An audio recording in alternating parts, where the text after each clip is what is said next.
gulay, ulam, sibuyas, bawang, kamatis, paghalo-haloin.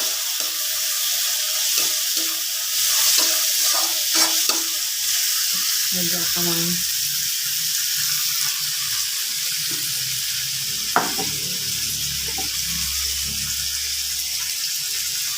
konting oyster sauce.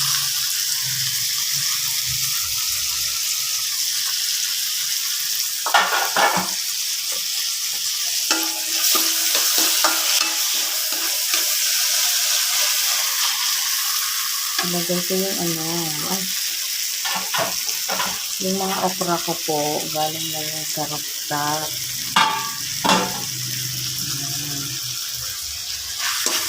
Galing lang po yung sa rooftop. Sariling tanim. At ilagay natin ang kangkong na galing din sa rooftop.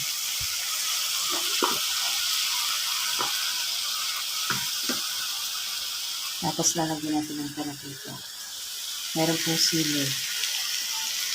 Lagyan ko siya ng tubig.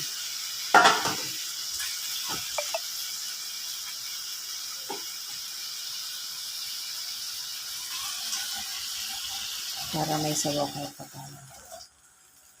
Kunti lang.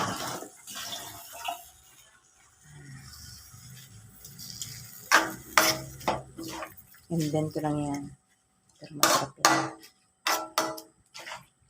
Bilis lang yan maluto sila. Kahit hindi mo na yung kain, ganyan na yan. Tapos, lalagyan ko ulit siya ng oyster sauce. Asin mo.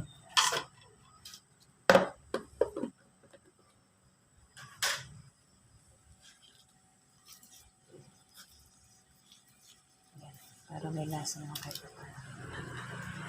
Vegetarian ang tawag dito. Mga sariling tanim ko pa ito sa rooftop. Walang mga fertilizer. Yan na. Ilagay ko na rin yung isda para maluto. Pero pinirito ko na ito. Para malasa na siya. Ayan, ibabaw lang natin yan. Ganyan lang po yan. Luto na yan mamaya.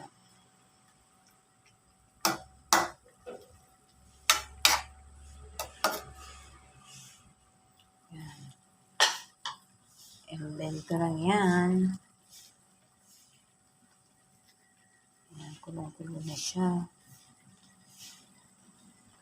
Sabit lang yan, luto na yan. At mabilis lang naman maluto ang mga dahon. Pag nag-paypay. Yan. Pwede na siyang patuloy. Kasi yung isda ko ay napirito ko naman na. So, mabilis na. Mabilis na siya maluto. Yung gulay naman ay kahit init lang, pwede na yan. Luto na rin yan. Ang sarap. May sabaw na kami. May tira pa kaming ang palaya kahapon. Yan, ito na po siya. Kulong-kulo na. Sarap. Thank you for watching.